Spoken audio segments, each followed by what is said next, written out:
Hey guys, and welcome back to my channel, and today I'm going to be talking to you about how you can start a natural hair regimen and stick to it to grow longer, thicker and fuller hair. So if you are interested, then keep on watching. If you're watching me for the first time, then don't forget to subscribe and hit that bell button so that you won't miss out on any videos that I do upload. So yeah, without talking too much, let's get into the video.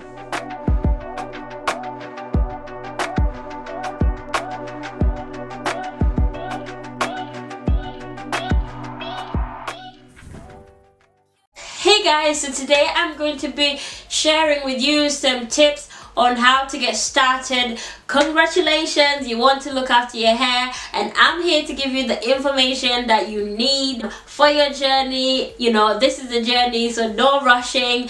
There's a lot to learn, so this is the first, it's a start.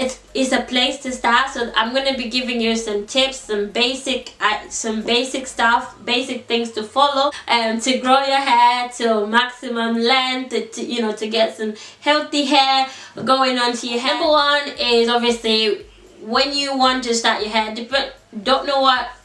don't know how your hair is like right now, what state your hair is in, but you always want to start with a fresh trim. Just to start afresh, whether it's a big chop or whether it's just trimming your hair, just to even the hair out so that when it grows out, it's gonna grow out in a same shape, and so it's not growing hair long and then hair short. Like you try and get it to grow the same length, because that's what we want. Number two is, girl, get yourself some hair products. At this point, you're gonna have to do a lot of experimenting, because you don't know what your hair likes just yet. So you're going to try out a lot of products, and along the way you might become a product junkie. I'm sorry, it happens. It's happened to a lot of us. I'm probably still a product junkie. It's nothing to be ashamed about, but you know what, you have to get to know your hair. You have to get to know your hair. You have to spend some time with the hair and learn what type of things that it likes. Yeah, it's a relationship. It's a relationship. It's a long-term commitment. So obviously you're trying to figure out the products that you might use. You might want to look at some naturals who've got similar texture to you and see what products they're using to save you a bit of time. See what products they're using and try using that and see if it works for your hair. If not, then continue trying different products until you find the one. And if you find the products that work for you, I beg you, in the name of the Lord, stick to it, because Lord knows you're gonna confuse your hair. Sometimes your hair stops responding to products because you're changing up products a lot of the time and it doesn't know what's going on. So sometimes it's best to stick to one product at a time and then try out another product afterwards. Number three, put a regimen together. So set one day out of the week that you're going to be spending some quality time with your main, the quality time that you're going to be spending with your hair. This is the time. Just give yourself like a spa day, basically a wash day routine. I like to take my time. I like to take time out just that day. I'll start maybe the day before, or on that day in the morning I'll start dealing with my hair. I don't like to do my hair in a hurry or in a rush. I like to be free, because we all know natural hair is not easy, and we need all the time that we can get in the world to do our hair, and the patience. You need patience to do your natural hair. If you don't have patience, you're probably gonna just comb through it, break it, and it's not good, because we're trying to grow our hair. So you need to spend some time with your hair alone, undisrupted, and just indulge with all the products with your hair. Do whatever you've got to do with your hair. So yeah, set a day out of the week and dedicate it to your hair, and you're gonna have to dedicate that day for the rest of your however long you plan on growing your hair. For myself, it's for the rest of my life. So that's life. It's just like you have to look at it as the things that you do. Your hair should be as a simple thing as just brushing your teeth, like things that you do on a daily basis. The problem with our sisters out there, they feel like natural hair is too much of a hustle. Yes, I'm not denying that, but we need to change that mindset and stop thinking, oh, it's too much of a struggle, I can't be bothered to handle it. Yeah, we're gonna blame our you know, our parents because they didn't teach us, but then it's not their fault because obviously their parents never taught them, so they've passed on what they knew to us, and that's how it is. But now we have to stop complaining and deal with our hair, deal with it, because it's our natural hair. Like, that's our God-given strands. Like, what else can you do? You just have to learn to love it and just work with it, grow it, and once you do, you're gonna love it, you're gonna enjoy it, and you're gonna look at your hair and you're gonna think, I did that. Can you imagine that feeling? So getting started on your weekly routine. But when you get started with your weekly routine, be it washing, be it deep conditioning, I'm gonna get through to that. Start fresh, and what I mean by that is wash your hair with a shampoo that's got sulfate in it, so something that's gonna strip your hair. We need that to start, so that when you put other products in your hair is going to receive the products without any disruptions. So that's what we need at the moment. We need you to start afresh, and then obviously the week after that you're going to need to start using a shampoo that's sulfate free for like 3 weeks, and then the 4th week you're going to repeat and use the sulfate shampoo just to cleanse all those products again out of your hair. So that's the cycle. It continues. So every week you're gonna need to wash your hair. Always wash your hair in sections, because our natural hair tends to tangle up on itself because it loves itself too much and it always wants to coil up on each other. So you want to wash it in sections to avoid tangling and knots and avoid breakage as well. So when you wash in section, it makes the job easier for you. It makes it super easy, so that when you because when you're washing natural hair, it's a lot. It's an afro, so it's a lot, and so you need to get in there and, you know, manage each section properly. So if you're just gonna wash everything like that, you're not gonna really clean your hair. You're probably gonna have some stuff left. You're probably still gonna have dandruff on your scalp because you're just trying to scrub everything at once. If your hair is really short, then you can get away with it, but if your hair is like medium length, then you probably need to use sections, 4 sections, 3, 6 sections, however many sections that you can work with. Use the section. Deep condition every single week. Deep condition every single week. I always stress about deep conditioning every single week because it's very important. Deep conditioning is good for our hair. It helps to keep our hair manageable, soft. I've done a video about deep conditioning and I'll put it in the iCard and you guys can go check it out on that, and how I'm stressing about deep conditioning. It's really important. So you need, if your hair is really dry at the moment, you might want to start with deep conditioning maybe twice a week. Yes, I know, but deep condition once a week, every 2 weeks, or once or maybe every month, depending on your schedule, because I know people are going to be like, I don't have time, some of us have got work, blah blah blah. You're going to make an excuse, whatever. You always manage to bath every time, but trying to wash your hair, you're going to make an excuse. Yeah, I'm not having it, sis. I'm not having it. At least once a week, or every 2 weeks, or every month. But don't go 5-6 months without deep conditioning your hair and wonder why your hair stays at the same length for 5 years. You have been at ear length, my sister. Why? You're not doing the proper stuff that you're supposed to be doing with your hair. So when you deep condition, it's always important to follow up with a good leave-in conditioner in your hair, just to replenish the moisture, to put the moisture back in your hair, to help restore and strengthen your hair. And also when you deep condition, it's good to switch up the conditioners. You want to use a conditioner that's got moisture in it, and then conditioner that's got protein in it. So you want to be using more of the moisture based protein, because our hair is prone to being dry, because of obviously our hair is very coily. So because the natural oils, should I say, natural oils, they don't get a chance to go all the way to our ends. So it's like, it's hard. We have to like help the hair by deep conditioning, oiling our scalp, doing all this shenanigans, like a lot of things, yes, in order for us to see any sort of growth in our hair. So that's the sacrifice that you have to do. Whenever you use a leave-in conditioner, always use a cream to seal in the moisture. That's to lock in everything that you've put in. Obviously at this point, when you use a leave-in conditioner, you can follow up with an oil. Some people don't use oils, I don't know why, maybe that works for them, but you can follow up with an oil and then follow up with a cream to lock in the moisture, or you can use it the other way around without confusing you too much. But yeah, use a cream to lock everything in all together. Okay, so when you after you wash their routine and you've deep conditioned your hair, you've applied the leave-in conditioner, you have oiled your applied oil to your hair to lock in the moisture, added the cream as well to lock in the moisture again, so that your hair will stay moisturized for a longer period of time. After you've done all of this stuff, yeah, so you want to keep your hair tucked away, you want to keep your ends tucked away. Preferably, maybe you put your hair in a bun, put your hair in twists, braids. I wouldn't recommend really tight braids, but like, braids with your own hair, or twist with your own hair, and just tuck away the hair.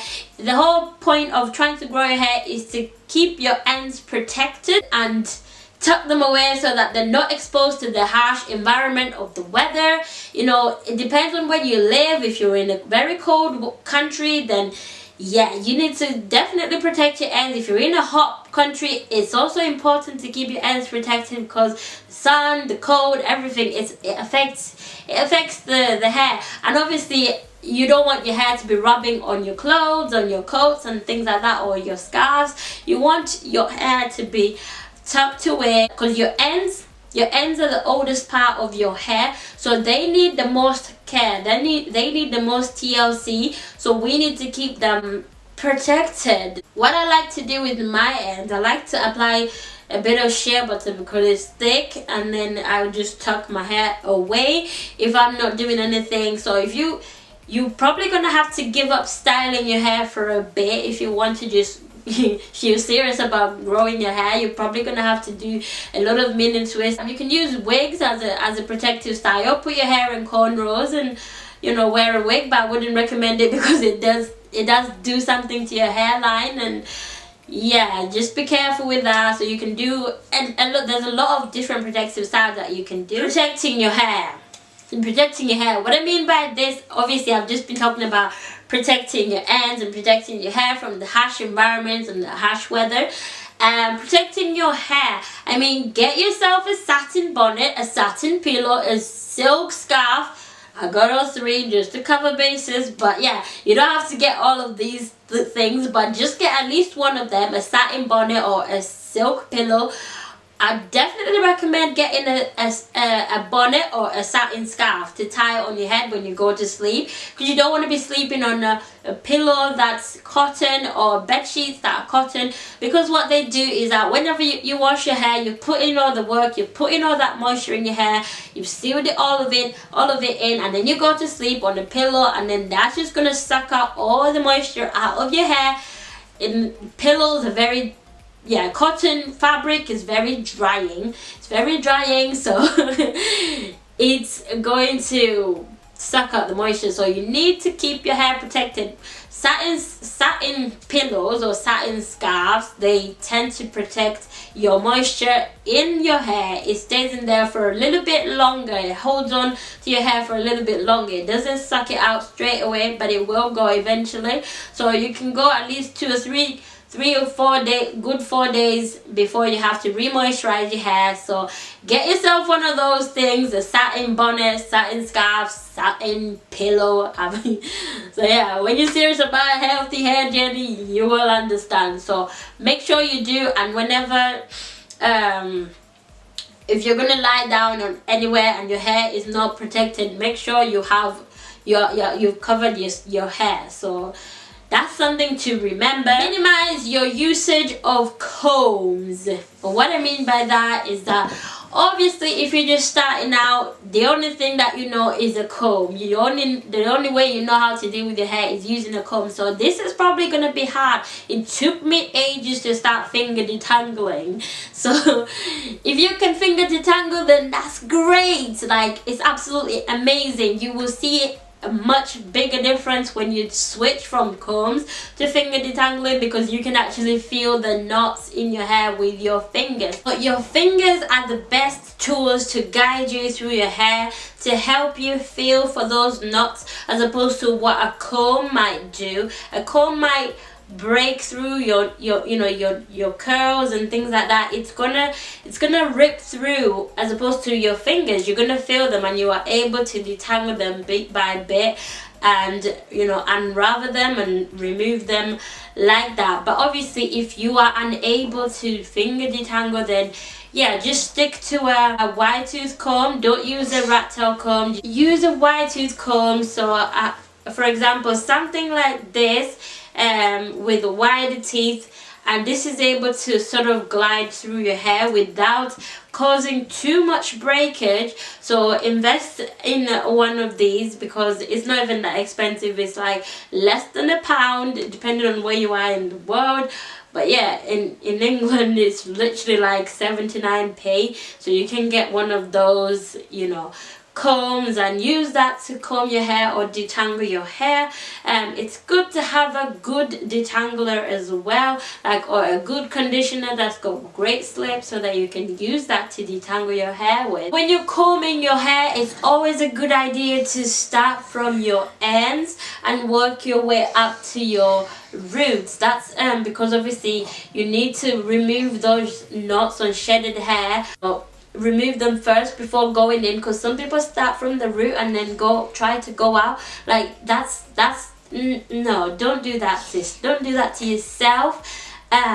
Comb from your ends and then work your way all the way up to the roots, and then that way you'll be able to get rid of any knots quicker or easier that way, as opposed to if you try to start from the root, because that's just going to cause a lot of breakage, unnecessary tangling, and unnecessary stress that we don't need in our lives. I spoke about protecting your hair, so keep your hair protected 90% of the time. If you're serious about growing your hair, then you need to protect your hair at least 90% of the time, and obviously you can wear it out for the 10% remaining. So that means just keeping your ends tucked away, making sure that it's in a protective style. When I say protective style, I mean obviously a protective style that keeps your hair away, and things that don't cause too much manipulation, low manipulation styles. So obviously do low manipulation style and try to not manipulate your hair as often as possible. Leave your hair alone. Leave your hair alone. Some of us, we've got hand in hair syndrome, and we just want to touch our hair, we just want to feel our hair all the time. Leave your hair alone, because the more you're touching it, the more you're doing all these things to it, the more your hair is breaking off. Give your hair a break in between protective styles. So when you do like box braids, when you take your box braids out, give your hair at least maybe 2 weeks or even a month before you reinstall another new protective style, and so that gives your hair a break to breathe and just for it to just be normal again, and then you can do that again. Take care of your edges, so stay away from any styles that causes tension on your hairline. Our hairline is very fragile. Don't do any braids that gonna be so tight along your hairline, because that's not good for our hair. That's not good for our hairline. We're gonna lose our edges, and we need our edges, guys. We need our edges. Unless you're going through postpartum shedding, then you're allowed to not have edges, but you need to have edges, sis. Like, I know we talk about how our edges got snatched, but obviously not literally, but you don't want no snatched edges. But yeah, so keep your edges protected, look after them, always massage around this area. Don't wear any tight things around your head. Like, be careful with wigs especially as well.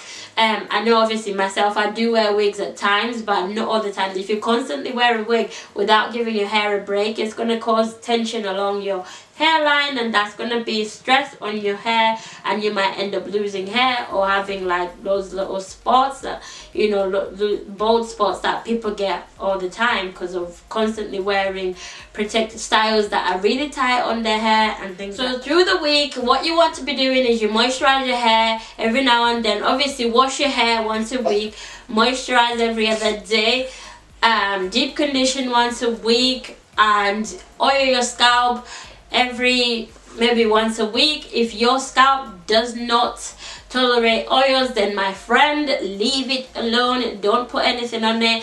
Don't put Blue Magic on your scalp because yeah, it's too thick. It's got petroleum jelly in it. I mean, if it works for you, then that's cool, but for me, I found that when I did things like that, I have a lot of dandruff, but now I don't even experience a lot of dandruff unless I've left my hair in for like 4 weeks without washing. That's the only time I'll see dandruff on my head, but otherwise, it's cool, you know. We're good. But yeah, I would advise you to stay away from that. So don't put that on your scalp. And you want to do a protein treatment at least once a month just to balance out the protein and moisture in your hair. You need to balance those things in your hair. You don't want too much of one thing and too much of the other. You need them to balance out each other. We need more moisture because our hair is more prone to being dry and breakage, things like that. So because obviously our natural oils that comes from our head, they're not able to get to the ends of our hair to keep our hair protected and moisturized. So we need to do all these extra steps in order for us to retain moisture and retain our length. So that is why we do all of these things. So you have to repeat. It's a cycle. You have to continue. You have to repeat all over again. The next week again, same day, same thing. You have to start all over again. And I would say maybe try and trim your hair as frequently as you can, or just when you feel it's needed. For me, the way I can tell if my hair needs a trim is like when I'm seeing a lot of tangles, when my hair is like just knotting at the end all the time, whenever I do like maybe mini twist and then my hair gets knotted at the end, that's an indication for me that I need to trim. You can either trim every 3 to 6 months. It's up to you, however long you want to go. This time I trimmed my hair it's actually been almost a year since I trimmed my hair, so I've just recently now just done that, and I still need to trim a little bit more off just to get my hair to that level that I want it to be, and just to take off all those scraggly little ends. So don't hold on to the scraggly ends just because of length. You know, they might be doing more damage to your hair than you think, so it's great to get rid of those ends and just, you know, trim them off and let your hair flourish. We're gonna go over this. You're gonna use a sulfate-free shampoo the majority of the time, and then you're gonna use a shampoo that's got sulfate at least once a month to clarify, because obviously when you use all these products throughout the weeks, you can get product buildup and you need to cleanse your hair all over again just to start afresh again, because sometimes people tend to just co-wash or just not use shampoos, and then they're still using all these products, and then they find that the product stopped working or their hair is not responding and how it should respond, and then, you know, they're wondering like why. But it's like sometimes all you need is just to clarify your hair. Simple as that. But yeah guys, that is all I've got for you today. I hope to bring another one of these videos soon, because I have a lot to say, as you can tell. If you learned something from this video, then please do give it a thumbs up and share it with anybody who might find it interesting. So thank you guys so much for watching, and I hope to see you in my next video. Please don't forget to subscribe once again and give this video a thumbs up. This lets me know that this is the kind of content that you like watching. So until next time, bye guys.